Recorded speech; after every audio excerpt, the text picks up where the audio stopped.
Good morning. We'll talk about the Environmental Protection Act 1986. So now, environment. What is environment? Why is the protection of environment is necessary? Is also you will be familiarized with because you're already studying environmental studies and other things. So, Environmental Protection Act 1986. Why it was made? First and foremost question is why it was made. What was the necessity to implement Environmental Protection Act? You have already seen that we have mentioned it under our fundamental duties, also under directive principles of state policy. So 51A subclause G in fundamental duties, and also 48A under the directive principle of state policy, that we should take care of our environment, we should try to protect our environment, we should go for sustainable development. These are the things which has been mentioned under these clauses of the constitution. Then why we need the Environmental Protection Act? So when it was only a duty, as a duty of a citizen, आप अच्छे नागरिक हैं और अच्छे नागरिक की तरह आपको एनवायरमेंटल का प्रोटेक्शन करना चाहिए, ऐसा मेंशन था, वाइल्ड लाइफ का ही प्रोटेक्शन करना चाहिए, ऐसा मेंशन था। लेकिन हम लोगों ने नहीं किया, हम लोगों ने उसका यूज़ किया। When we were using it, it was fine, but when we started abusing it, it became a problematic thing. Now, that is why the government of India had to come up with the Environmental Protection Act, that what the person should be punished, what will be the appropriate punishment for the person who is trying to destroying the environment, who is trying to pollute the environment, what will be the appropriate punishment, and other things has to be provided. So now we came up with the Environmental Protection Act of 1986. So first it was said that it was enacted to implement decisions which were made at the United Nations conference. So now again the United Nations is one of the forefronts on which the environment also became an issue, because when the population was less, so the environment was not polluted, environment was has its own balancing effects, like what we see in during the lockdown is that the environment is getting great. There we can see the mountains from a clear distance, we have fresh air, we can hear the birds chirp, we can see the skies, stars which are quite high in number what we were used to see when there was no lockdown. So these are changes, so the environment has to be protected. So on a global front also, the United Nations made a decision that we should make a Environmental Protection Act, so it was also adopted by India. Second is the creation of authority for government protection. So India came up with the environmental protection. So the government of India is the person or the authority who is actually working towards the welfare of the environment, also coordinating the activities of various regulating agency which is done under the existing law. Now government of India may not be doing all the aspects of it, so we have different aspects which has been provided to different persons for the performing of their part, like कोई गंगा को साफ करवा रहा है, कोई एक construction of dam को होने से रोक रहा है. Now when we have concerns about environment, what we have to also think about the impact which is going to made. अगर हम क्या कहते हैं रास्ता चौड़ा करवा रहे हैं और क्या कहते हैं उसके लिए हमें पेड़ काटना पड़े. Now both are very necessary.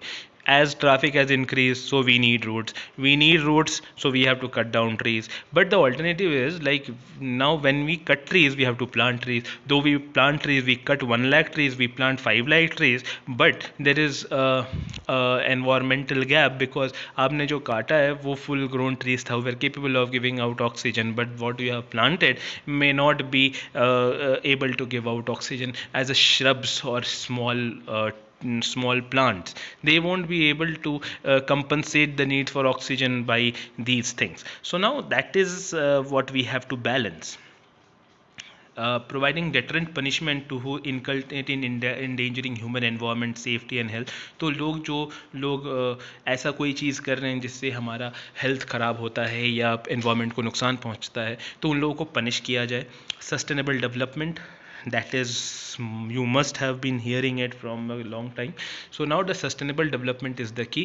Though pen and paper it seems that sustainable development is the thing, but it's also true that we cannot achieve sustainable development in the present sense, because if we live then we can protect the future of generation. Now when we are in a situation when we cannot breathe, we cannot have clean air, so what we are going to give to our future generations? Again, a very broad question, and we will be not going into that.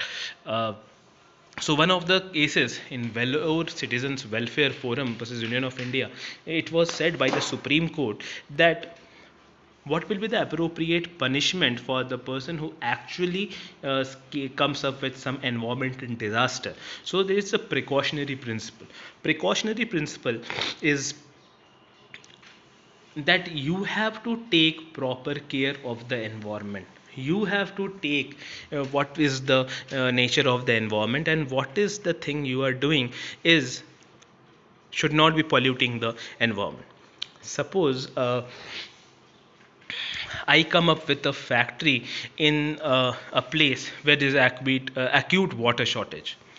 Now, if I come up with a water plant and I want to harvest all the underground water for the plant, which itself is a place where the water table is less, then I cannot come up with that plant, and for that government will not give me the permission to come up with the plant at that point of time.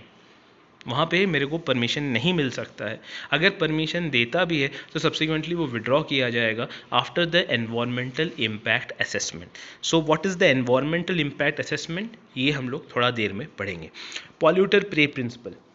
Polluter pay principle is again one of the concepts in the Environmental Protection Act that जो भी environment को नुकसान पहुंचाएगा वही उसको साफ भी करेगा. सपोज कि एक ऑयल टैंकर ऑयल लेके आ रहा है सऊदी अरब से और वो मुंबई के पास वो टैंकर पलट गया. गलती किसी का भी हो, एनवायरनमेंट को बहुत नुकसान पहुंचा, उसमें बर्ड्स मरेंगे, उसमें फिशेस को, एक्वेटिक लाइफ को काफ़ी नुकसान पहुंचेगा, वाटर काफ़ी ख़राब होगा. इसलिए इसके लिए ज़िम्मेदार कौन है? जो कंपनी ऑयल लेके आ रही थी. ऑयल लेके आ रही थी, वो पलट गया. अब उसका ही काम है कि वो ऑयल को कैसे निकालेगा, उसको देखना पड़ेगा. That is the polluter pays principle. मतलब जो गलती किया उसी को उसका भरपाई भी करना पड़ेगा. ऐसा नहीं है कि एनवायरनमेंट को छोड़ दिए, हम अपना काम निकल गया, एनवायरनमेंट को छोड़ दिए, ऐसा नहीं होगा. जैसे कि हम लोग आज के दिन पे देखते हैं, अगर हम लोग कहीं पे पिकनिक पे जाते हैं तो हम लोगों को बोला जाता है कि देखिए यहाँ पे आप जा रहे हैं, पिकनिक कीजिए, साफ भी आपको करना पड़ेगा. तो यहाँ पे एनवायरनमेंट का भी कुछ ऐसा हिसाब किताब है कि अगर आप एनवायरनमेंट को ख़राब कर रहे हैं तो एनवायरनमेंट को ठीक भी आपको करना पड़ेगा.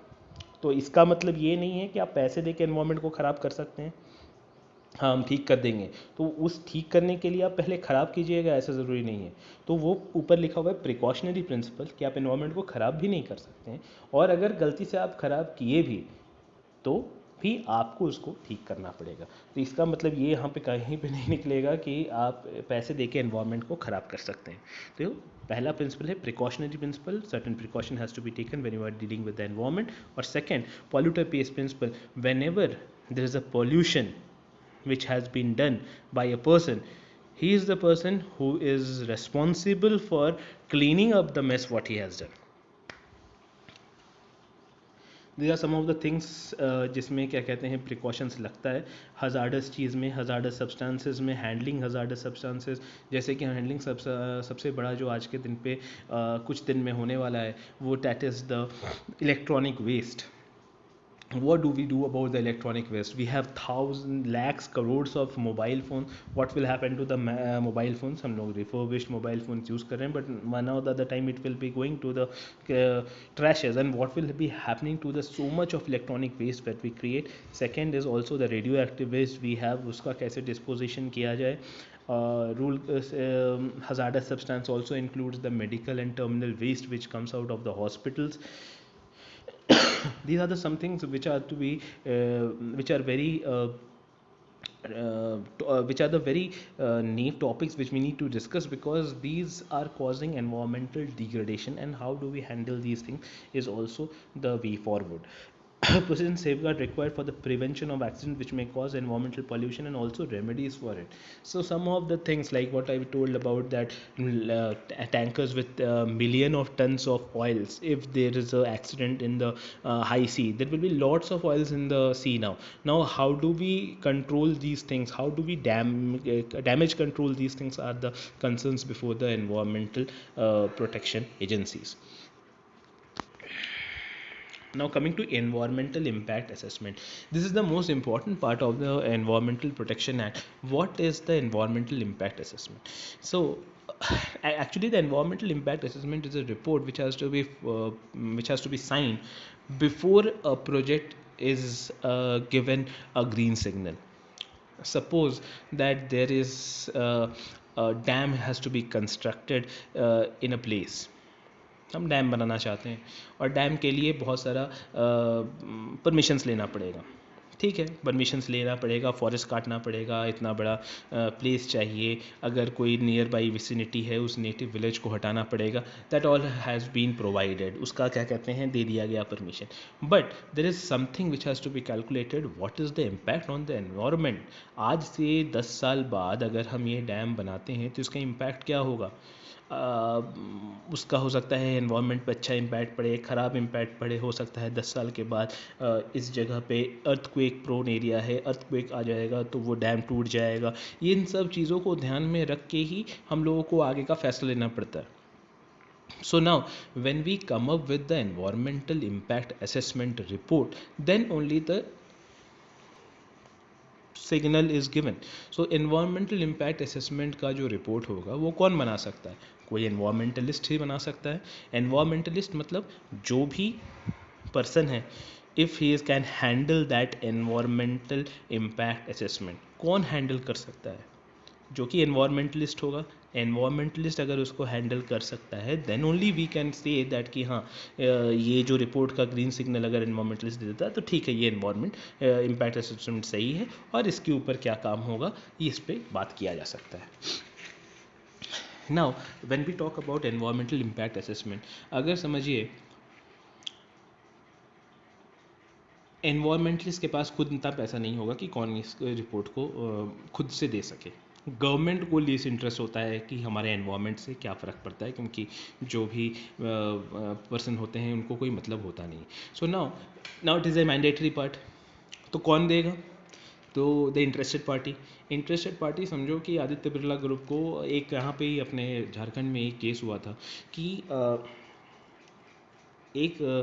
हमारे यहाँ पे थर्मल पावर प्लांट खुलने वाला है पाकुड़ में. और पाकुड़ में जो थर्मल पावर प्लांट खुलने वाला है उससे जो इलेक्ट्रिसिटी सप्लाई होने वाला है अडानी का, सॉरी आदित्य बिरला का नहीं था, अडानी का था. अडानी का एक खुलने वाला था थर्मल पावर प्लांट, जो कि थर्मल पावर प्लांट सप्लाई करेगा इलेक्ट्रिसिटी बांग्लादेश को. इंडिया के लिए कोई महत्व नहीं है, इवन झारखंड को भी कोई मतलब नहीं है, तो भी वहाँ पे एक थर्मल पावर प्लांट बनने वाला है पाकुड़ में, जो कि वहाँ पे सिर्फ एक रिवर है जो कि वहाँ पे फ्लो करता है. थर्मल पावर प्लांट में चूँकि कोयला जलता है तो वहाँ पे वाटर का रिक्वायरमेंट काफ़ी ज़्यादा बढ़ जाता है, लेकिन वहाँ पे सिर्फ एक रिवर होने के कारण वहाँ पे थर्मल पावर प्लांट जस्टिफाइड नहीं है. अब कुछ एनवायरमेंटल इम्पैक्ट असेसमेंट के लिए कुछ लोगों को दिया गया, पता चला जब रिपोर्ट आया कि नहीं यहाँ पे बन सकता है, यहाँ से कोई दिक्कत नहीं. बाद में पता चला कि ये जो रिपोर्ट इम्पैक्ट एनवायरमेंटल असेसमेंट का दिया गया है उसको फाइनेंस कौन किया है, तो देखा गया कि अडानी ने ही किया है. Now you get the point कि environmental impact assessment should be carried out by an independent body, not by the person who is the interested party. वही किसी को पैसा दे के बोल रहा है कि मेरे को फेवरेबल रिपोर्ट दो. It should be done by central government on an independent agency who can handle it, not by the person who is the concern.